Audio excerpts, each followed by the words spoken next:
All right, this is not going as planned, and that's fine because life is like that.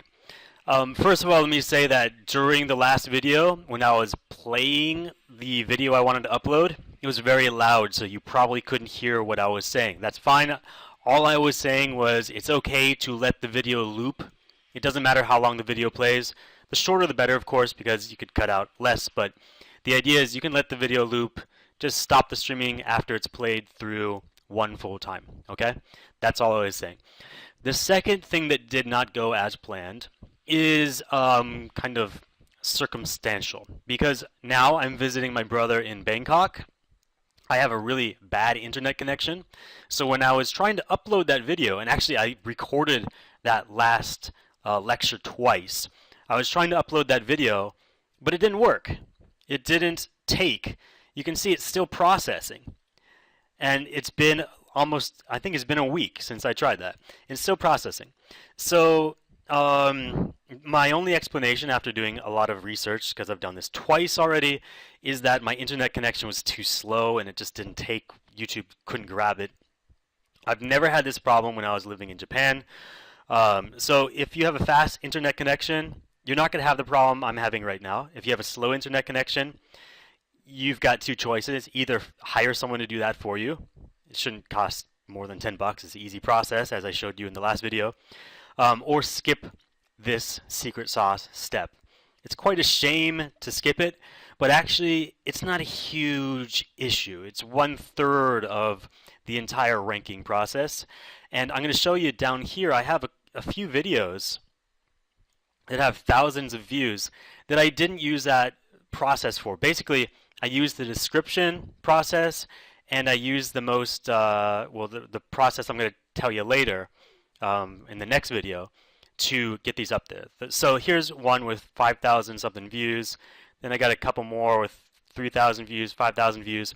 These I uploaded before I even knew about that streaming method. So don't worry too much if you can't do the streaming method like me. But I'm going to show you anyway what the next steps are, as I promised in the last video. So here's a video that I made with the streaming method. If you go to Info and Settings, by the way, I'm in the Video Manager area, so how you get there is you just go to YouTube, click Video Manager, and you'll get into all your videos. But if you uploaded it with the streaming method, you're going to get a file type called livestream.str, okay? That's how you know you did it correctly. So you'll get a raw file, and your video will be up there. It'll look like a normal video. Your image will appear, and everything will be just like you put it in, okay? So it'll all be perfect. And then after you actually watch the video, you'll realize it's not so perfect because when you uploaded it, when you first started uploading it, there's a little bit of black screen before the video started. And if the video ended, after the video ended, there's probably a little bit of looping because that video just loops when you play it through the Wirecast. All right. So what you need to do before you finalize the video is click on Enhancements. You see where I clicked on that?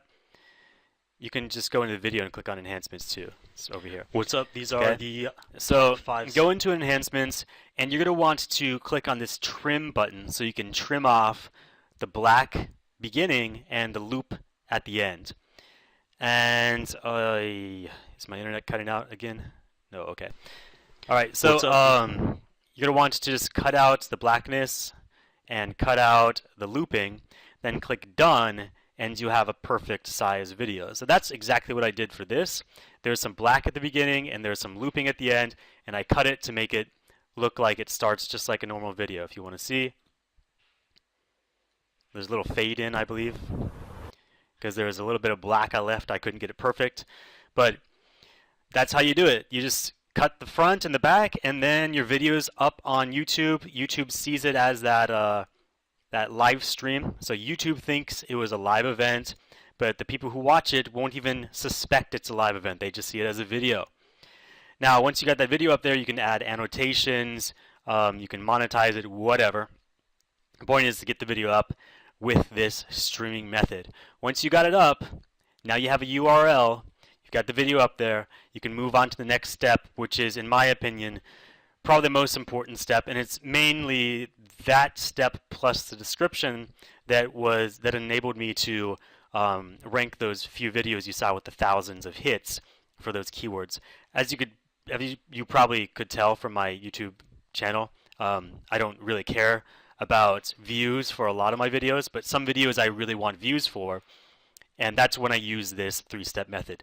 Description, then video uploading to trick YouTube into thinking it's a live event, and then the final step, which you're going to learn in the next lecture.